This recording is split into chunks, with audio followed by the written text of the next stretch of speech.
महाना press conference में आप सभी का स्वागत है। जैसा कि अभी आपके सामने बात आई है, 3 विषयों पर हमने आज की प्रेस नोट में अपने मुद्दों को शामिल किया है, जिसमें पहला मुद्दा बिहार में जो अभी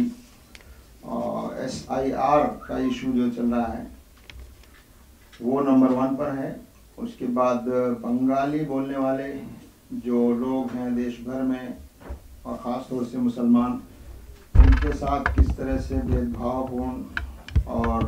क्रूरतापूर्ण व्यवहार हो रहा है। और अभी मालेगांव ब्लास्ट के बारे में जो वर्डिक्ट आया है उस पर जमात इस्लामी हिंद क्या सोचती है और पूरे देश की न्याय व्यवस्था और पुलिस और जांच एजेंसियों के बारे में इससे क्या सवाल खड़े होते हैं, उस पर हम बात करेंगे। तो SIR जो है, स्पेशल इंटेंसिव रिवीजन, तो इस वक्त बिहार में जो वोटर लिस्ट का गहन पुनरीक्षण जो चल रहा है, स्पेशल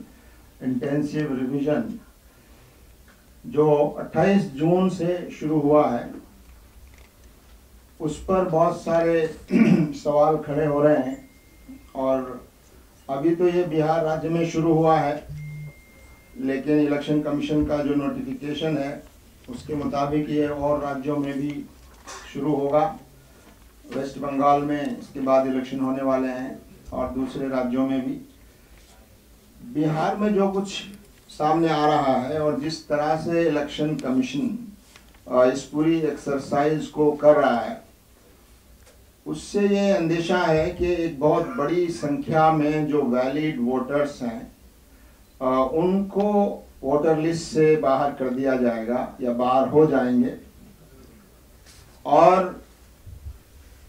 ऐसा भी महसूस होता है और नज़र भी आता है कि जिस तरह के प्रोसीजर्स अपनाए जा रहे हैं और जिस तरह के डॉक्यूमेंट्स मांगे जा रहे हैं, उसके आधार पर इसमें एक ख़ास जो इलाके के लोग हैं या कम पढ़े लिखे लोग हैं, गरीब लोग हैं, और विशेष रूप से मुस्लिम समुदाय जिन इलाकों में ज़्यादा बड़ी संख्या में है, वहाँ पर ये वोटर एक्सक्लूजन यानी जो वैलिड वोटर्स हैं उनका सेलेक्टिव डिलीशन का खतरा इससे पैदा हो गया है। आप देख रहे हैं कि शुरू में चुनाव आयोग ने अपने आप को वैलिड वोटर साबित करने के लिए 11 डॉक्यूमेंट्स की लिस्ट दी थी कि इन 11 में से कोई और एक डॉक्यूमेंट वो पेश करें, जिसमें पिछली बार भी आपसे कहा गया था कि आधार कार्ड उसमें शामिल नहीं था, राशन कार्ड शामिल नहीं था, वोटर आईडी जो खुद इलेक्शन कमीशन का बनाया हुआ है उसको नहीं माना जा रहा था, एम्प्लॉयमेंट कार्ड्स जो हैं जो इशू किए जाते हैं वो नहीं माने जा रहे थे, राशन कार्ड नहीं माने जा रहे थे। और इस पर जो पूरे देश में विरोध हुआ तो सुप्रीम कोर्ट ने कुछ गाइडलाइन जारी की और कुछ डॉक्यूमेंट्स को शामिल करने की हिदायत भी दी। लेकिन ये सामने आ रहा है कि उस हिदायत को, उस डायरेक्शन को फॉलो नहीं किया जा रहा है, उसकी खिलाफ वर्जी की जा रही है, उसको भी नज़रअंदाज किया जा रहा है, जिससे इलेक्शन कमीशन की इस पूरी एक्सरसाइज पर एक बहुत बड़ा सवाल खड़ा हो रहा है और एक अविश्वास का वातावरण जैसे पैदा हो रहा है कि इलेक्शन कमीशन इंडिपेंडेंटली काम करने के बजाय जैसे मौजूदा सरकार के दबाव में और एक ख़ास पॉलिटिकल एजेंडा को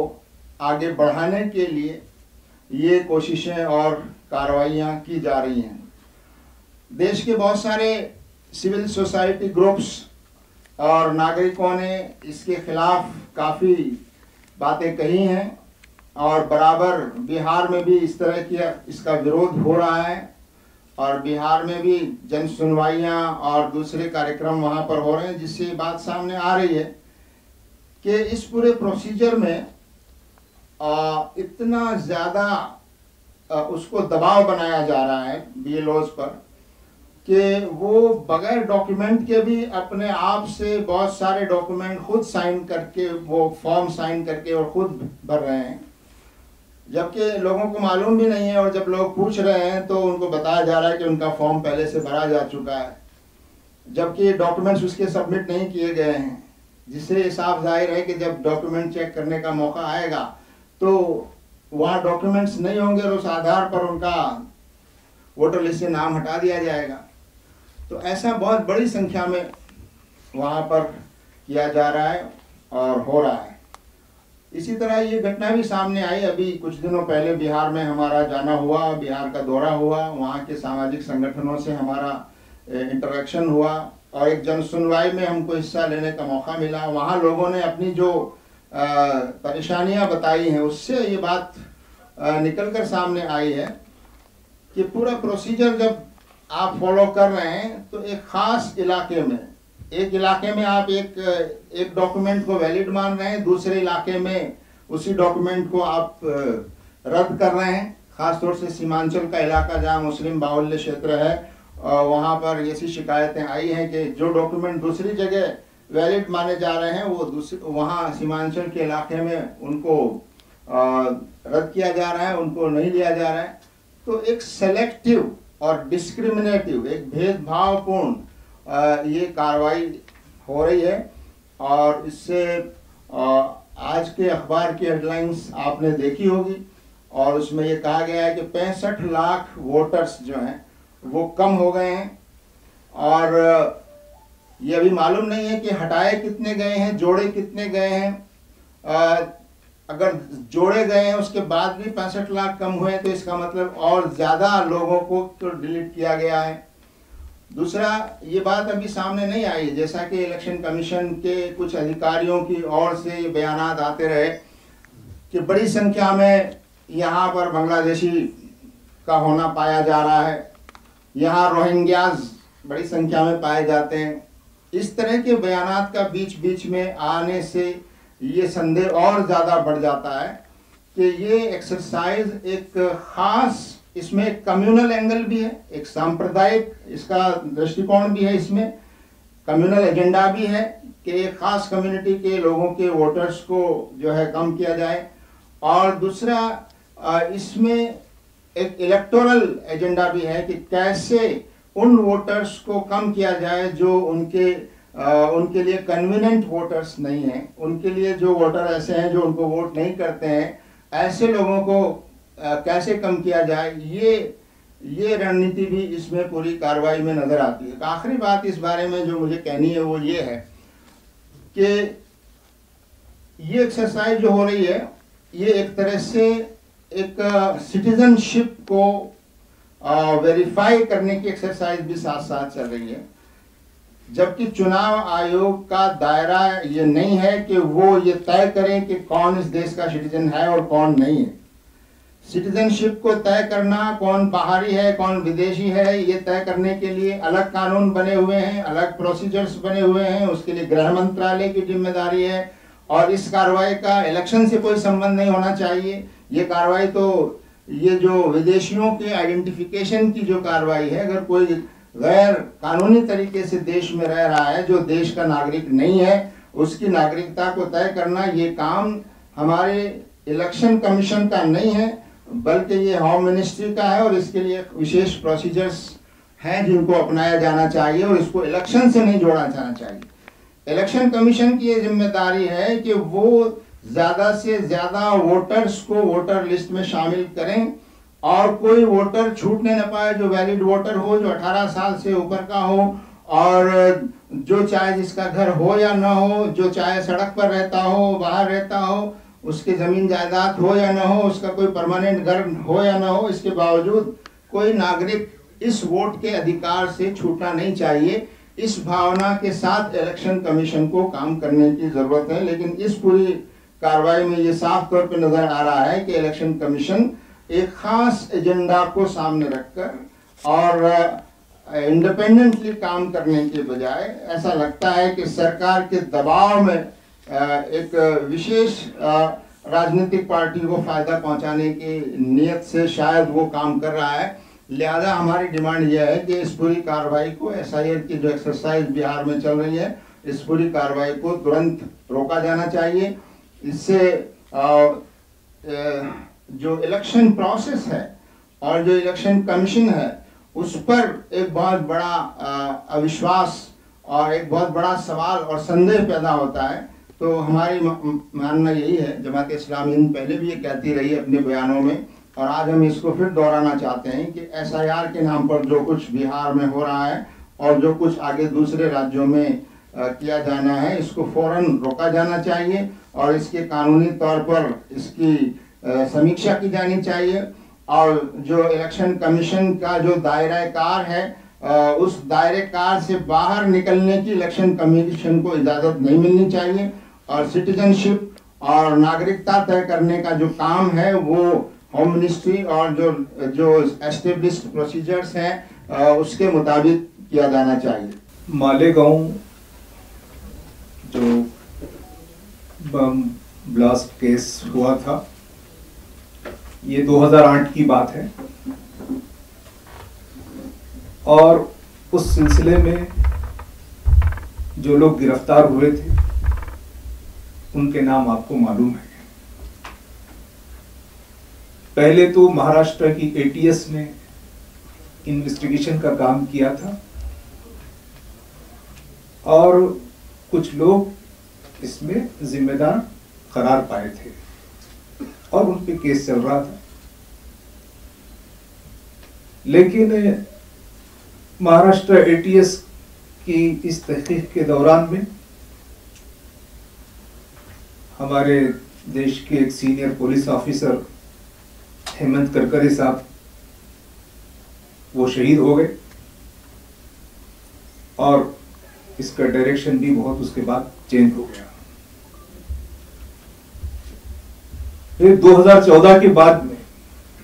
वहां जो केस देख रहे थे उनके ऊपर प्रेशर बनाया गया और उनको कहा गया कि जो एक्यूज्ड हैं उनके साथ सॉफ्ट रवैया इख्तियार किया जाए, और जो इन्वेस्टिगेशन एजेंसीज थे, जो NIA की स्पेशल कोर्ट है, उसने ये कहा कि हमारे पास सफिशिएंट सबूत फराहम नहीं किए गए। तो कानून के हिसाब से सबूत न मिलने पर अदालत ने फैसला किया होगा, लेकिन सबूत फराहम करने का काम किसका काम था, ये सवाल है। तो जो सबसे अहम बात इससे उभर कर आती है कि जो लोग बरी हो गए उसमें, कि जो इन्वेस्टिगेशन एजेंसीज थे उन्होंने एक्यूज्ड को बचाने का काम किया है। ये एक बहुत अखलाकी और समाजी सवाल है कि क्या देश के अंदर मुजरिमीन को सहूलत फराहम करके उन्हें बरी किया जाएगा। फिर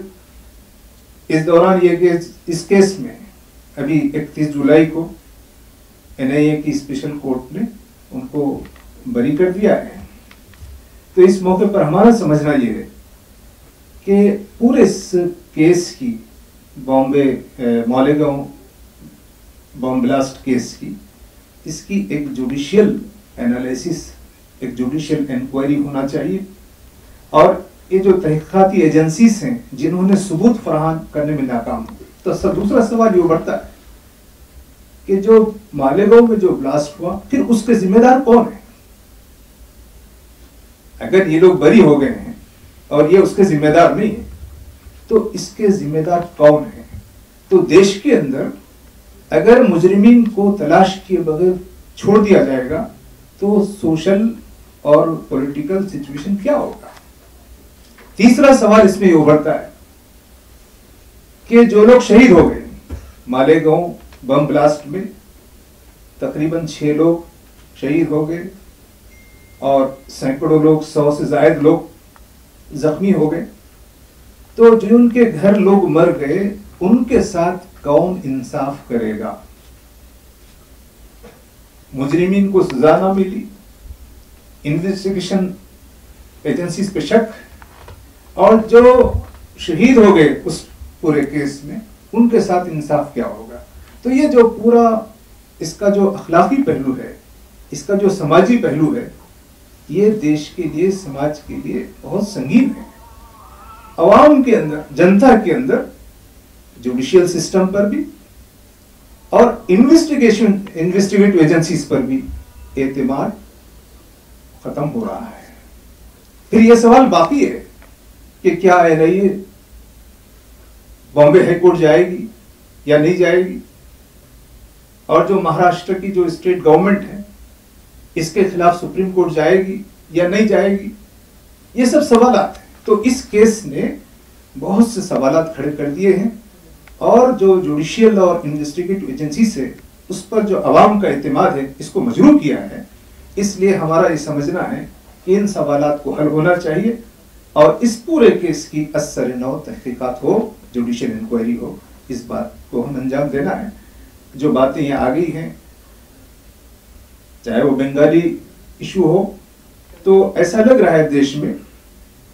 कि जबान के साथ तासुब हो रहा है। हम बिहार के मसले में देख रहे हैं, जो SIR के पहले इलेक्शन कमीशन इलेक्टर्स को एनरोल करता था और वो लोग हुकूमत बनाते थे।